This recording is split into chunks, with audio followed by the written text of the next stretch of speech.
Humans save a rebel species, then disappear. The Ventai were not a warlike species. This was not a philosophical position or a cultural choice. It was an evolutionary fact. A small, warm-blooded people with delicate bone structure and disproportionately large neural architecture evolved on a low-gravity world where conflict had historically been resolved through communication because the alternative was extinction for everyone involved. They were scientists, builders, philosophers. They had developed interstellar travel not for expansion, but out of an irresistible need to understand what was out there. What was out there, it turned out, was civilizations that had never developed their particular allergy to violence. The Ventai colony on Selvath 4 had been established 40 years ago as a research station.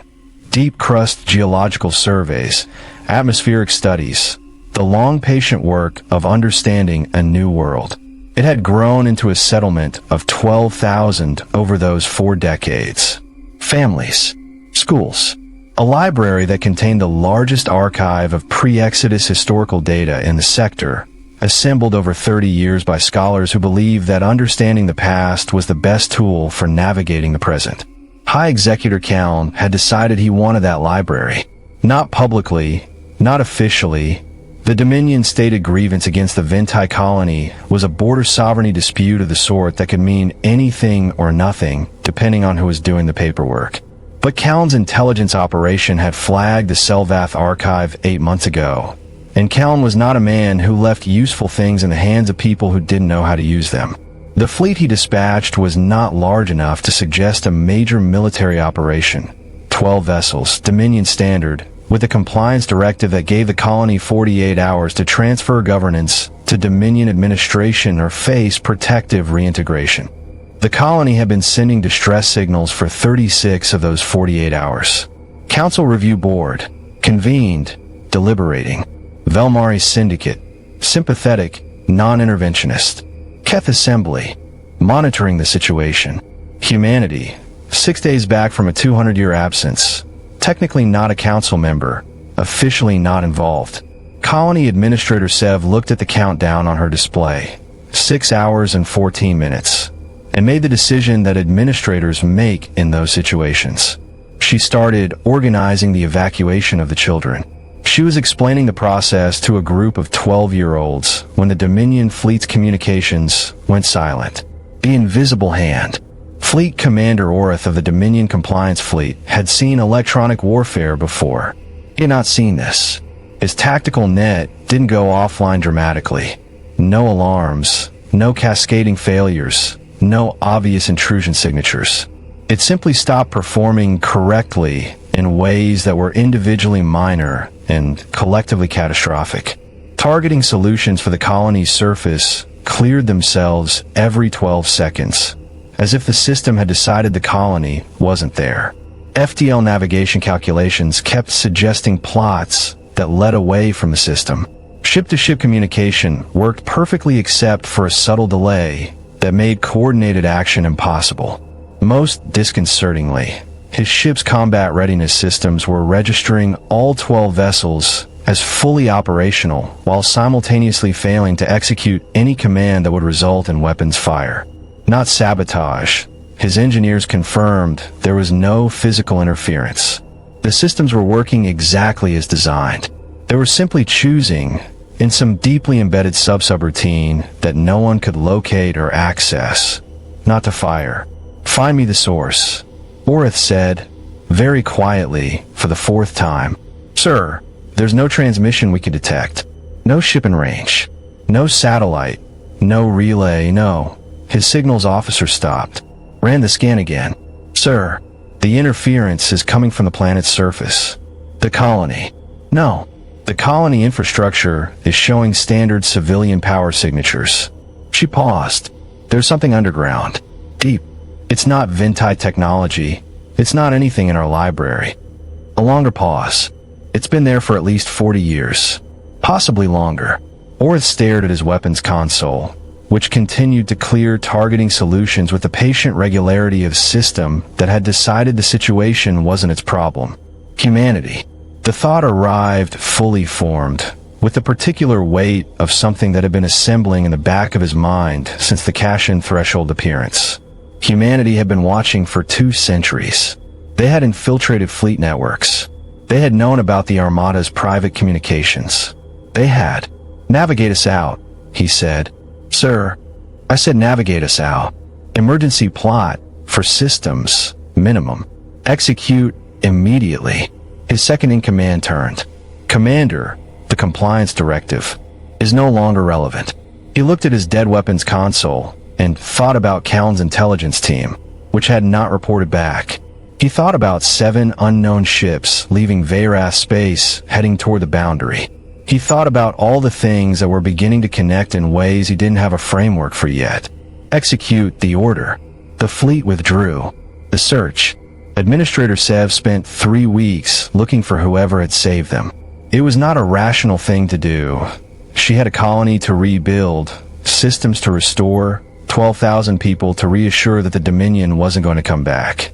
But the Ventai relationship with gratitude was not casual, and Sev was not the kind of administrator who accepted salvation without acknowledging the source.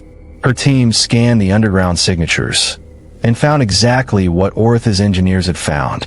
Technology that matched known civilization's architecture, that had been present for at least 40 years, that had activated precisely when needed, and then returned to dormancy. Her linguist found the data chip on the surface of the colony communication relay on day 19. Authentic Ventai script. Pre-extinction script. The written form of a language that had died with the last generation of native speakers 300 years ago, that existed only in academic archives and the memories of scholars who'd spent careers reconstructing it. You were worth saving. Sev held the chip in her hands for a long time. Then she uploaded the inscription to every scholarly archive she could access, with a single annotation. Who speaks the old tongue? Who was watching us for 40 years? What do they want? The inscription traveled through galactic networks at communication speed. It reached council scholars, diplomatic offices, xenolinguistics departments. It also reached Commander Yara Solan, aboard the Reckoning, who read it and felt the awareness respond to it with a warmth she hadn't expected. And it reached High Executor Count, who looked at the 300-year-old script in an extinct language used by a hidden installation on a planet humanity had never officially had any reason to visit, and understood, at last, with the specific chill of a mind that connects patterns others miss, that humanity had not simply been watching the galaxy for 2 centuries. They had been present in it, quietly, consistently, in places no one thought to look, for far longer than anyone had realized. Lena, 7 foot, asked question. Lena, 7 came to Yara's quarters at 0200 with a request that was unusual enough that Yara sat up and paid full attention. I want to ask you something, Lena, 7 said, and I want you to answer it honestly rather than strategically. Yara blinked sleep from her eyes. Okay, the installations. Veyrath, Selvath. The pre-exodus signal Ren detected. Lena, 7 stood in the doorway, not entering, as if she'd thought carefully about the geometry of the conversation. How many systems? Yara looked at her for a long moment. That's classified at a level above your clearance. I know. Lena, 7 held her gaze. How many systems? The silence stretched. 47, Yara said finally. That we built. Pre-exodus infrastructure, automated guardian systems, passive intervention capability. She paused. +9 we found. Sites that were already there when we went looking. Placed by something else. Older. In positions that correlate with. She paused again, choosing the word carefully. With places we were going to need protection. Before we knew we needed it. Lena, 7 was still for a long moment. The kind of still that meant she was processing something that required genuine recalibration. Something has been preparing for humanity's return, she said. Not just humanity. Humanity, specifically. Yes. Do you know what it is? We have theories. Yara's voice was careful, even. The Exodus fleet made contact with something at the boundary. What they found there informed everything that came after. The 200 years of preparation, the return timeline, all of it. She met Lena 7's eyes. but I can't tell you what it was until the council is stable enough to hear it without fracturing. Lena, Seven considered this. Then, you're protecting the galaxy from the truth about its own protectors. I'm giving the galaxy time to be ready. Another long pause. Lena, Seven stepped into the room, finally, and sat in the chair by the window, the one she'd occupied 100 times in 9 years, the one that was hers by habit and presence. Yara, she said quietly, when this is over, when the door is open and whatever's on the other side is dealt with. She paused. What happens to us? Yara looked at her, at 9 years of partnership and trust, and the specific closeness of two people who had faced enough together that the line between professional and personal had become more like a gradient. What do you want to happen? I want. Lena, Seven stopped. A pause that was genuine uncertainty rather than processing delay. I'm not sure I have adequate language for what I want. I have noticed that this is new. She looked at her hands, human presenting, deliberate, a choice she'd made for communication and kept for reasons that had shifted over time. Is that how it feels for you? The awareness? Something you have but can't fully name. Yeah, Yara said softly. That's exactly how it feels. CLN moves antagonist escalation. Callum looked at the inscription and made 3 decisions in rapid succession. First, the archive on Selvath 4 needed to be acquired by other means. Not force. Force had clearly failed, and more importantly, force was what humanity expected. Expected responses were traps. Second, the pre-Exodus installations were more numerous than his initial intelligence had suggested. 47 confirmed at Veyrath. Unknown count elsewhere. Each one a piece of whatever humanity had built during its absence, in places it had reached long before it officially arrived. Third, his intelligence team in the boundary region had been gone 11 days. In his career, 11 days of silence from a deep intel operation meant one of 3 things. Compromise, catastrophe, or contact with something so far outside their operational parameters that they hadn't found a way to report it yet. He was choosing to believe the third option. It kept more possibilities open. Find me someone who speaks extinct Ventai, he told his chief linguist. Independently. Not from any galactic archive. From private scholarship. He paused. And I want everything we can find on what the Exodus fleet transmitted in its final 12 hours. Not the official records. The actual transmissions. His linguist looked at him carefully. The actual transmissions were sealed by council order. Yes, Count said. They were. He returned to his display. Someone always keeps copies. He'd said that once before about the Exodus files. He was developing a theory about who that someone was. It was not a comfortable theory, but he was increasingly certain, correct. The gift. The Ventai received their second communication from their invisible protectors on day 22. Not a data chip this time. A direct transmission. Encrypted, precise, using a frequency that the colony's communication system technically wasn't equipped to receive. It used that frequency anyway, which told Sev something important about who had installed the colony's communication infrastructure 40 years ago. The message was audio. A human voice, female, accented with something that wasn't quite any regional variant Sev could place. The cadence of someone who'd grown up hearing multiple languages simultaneously. Administrator Sev, we apologize for the delay in contact. We want to be certain the Dominion wasn't monitoring this channel before we used it. They're not, at present. We want to offer you 3 things.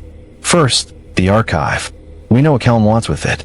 We've copied the relevant materials already, not to take them from you, but to ensure they can't be held hostage. The copy is safe.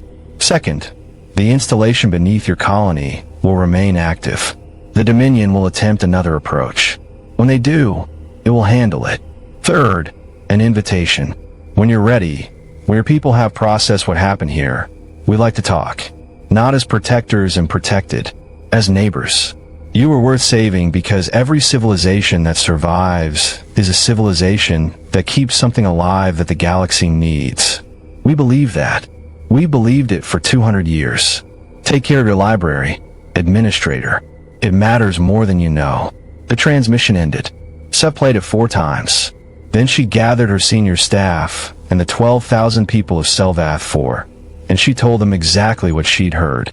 And in a galaxy that was slowly, reluctantly beginning to revise its understanding of what humanity was and what it wanted, one small species with delicate bones and enormous minds added their voice to the growing chorus of the cautiously, carefully grateful.